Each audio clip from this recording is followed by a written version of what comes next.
the grand staircase. We're trying to use real oak, so pretty much we're actually building this as they built it on the Titanic. We're not building it as a film set, we're building it as a real staircase that can actually take quite a bit of damage with water and things like that.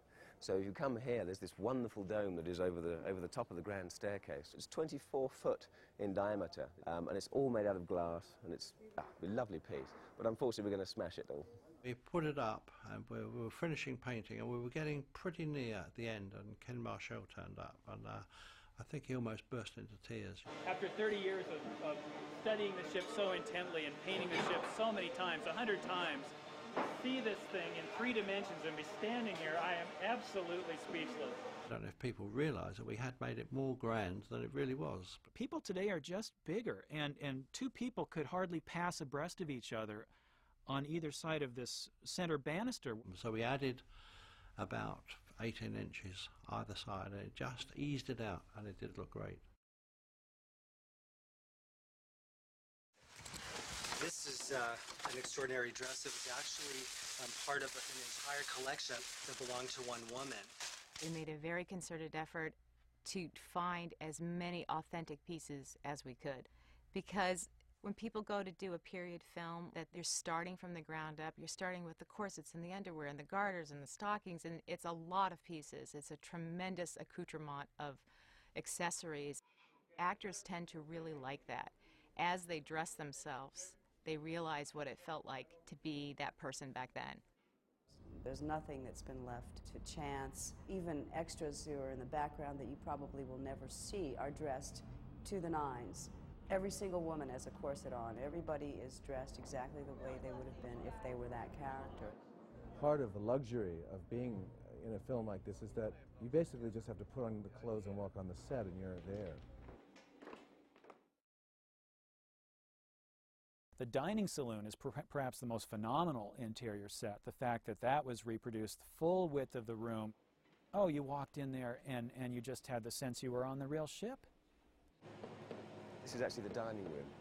This is actually going to go on our tilting platform. We're going to see this in 2 different situations. The first one is everyone's dolled up very, very nicely in their first-class attire.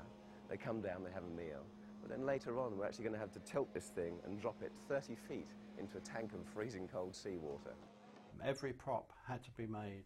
Cutlery had to be found of the right design, glassware, the tableware, everything. The carpet in the dining room all came from the original manufacturer, BMK Stoddart.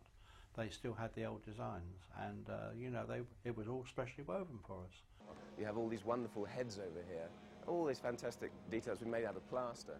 It's also accented with some wonderful stained glass windows, which produce a really, really nice set. Lovely boat. Shame it went down.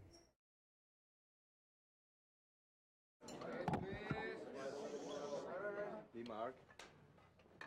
The thing about the dinner scene and even the lunch scene, they're incredibly tedious to do. You just have to do them over and over again, and they've got to cover every actor, and so if there are 10 people at the table.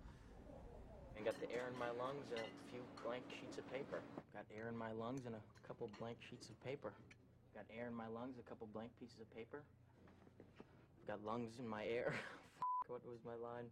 Air in my lungs. Got air in my lungs, a couple blank pieces of paper. What's really great about this group is that there are a lot of very silly people, and we have a lot of laughs, and we just try to keep laughing. I wrote a little song about it. It goes like this. To make it count.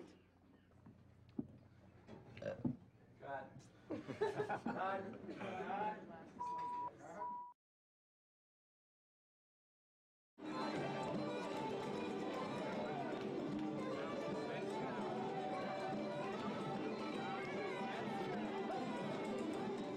Them surrounded by people dancing fast. Some of the dancers have to come on the camera side of them, which means that when you pull her out, Leo, you have to pull her out to here, okay, to give room for them to go by. My favourite scene was dancing in steerage.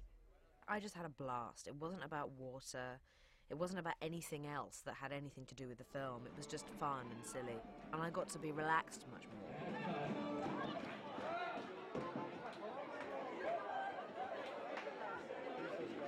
I didn't have to look so pristine the whole time. I didn't have people fiddling with me and keeping the makeup perfect and, keeping the wardrobe perfect. And also it was, watching Leo dance, I would happily pay good money to do again. It was very funny.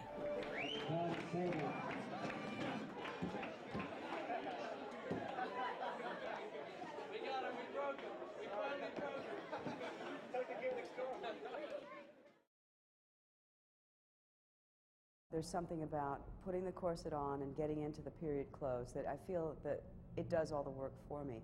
And it gives me a sense of what the women back in the early 1900s had to deal with, because it's impossible to take a deep breath. Have a lungful. Oh, hello. There's something about the restriction that is very appropriate. It was true at that time that women could not dress themselves or undress themselves. They couldn't even take their own hair down without help. I mean, it was an hour process getting dressed for dinner with the help of one or more maidservants. I mean, it was just crazy, the stuff that they did. The character of Rose was born into this sort of very claustrophobic, high-class situation with the wealth and the expectations and the limitations on what a young woman could possibly hope to do with her life. She was basically a chattel to be traded for the benefit of the family. And so they're these creatures of porcelain beauty, but they're not in control of their own lives. It's so unfair. Through Jack's inspiration, she was able to break free of that and kind of become a model of the 20th century woman.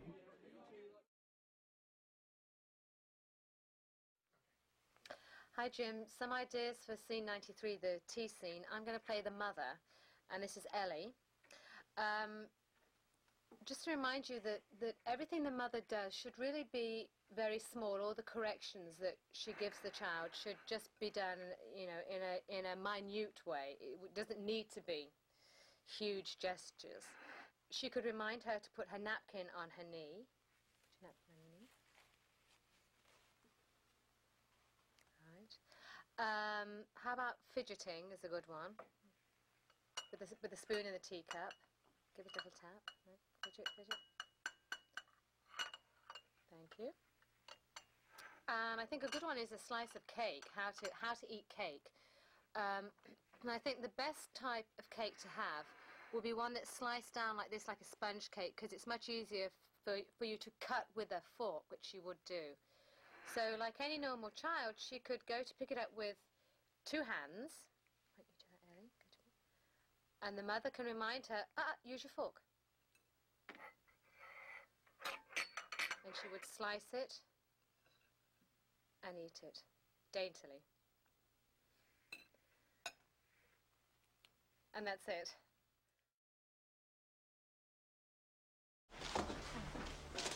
The boiler room was a fun set. This was, again, using a little bit of the old movie magic. Obviously, there's so many boilers, and the actual Titanic boiler room went on forever. We only built 2.5 boilers, and then stuck a mirror on the end. So it looked like the boilers just continued on and on and on. So you were able to look into the mirror, and it looked as if the boilers repeated all the way down through the ship. It was a fun bit of movie magic. Jim's thing to me, he wanted Dante's Inferno. And I think we really got it, because it was hot and sweaty down there, and I think the stokers had this kind of great patina and sweat on them, and suddenly all the coal dust started to settle, and you know, you had the real look, and it was great.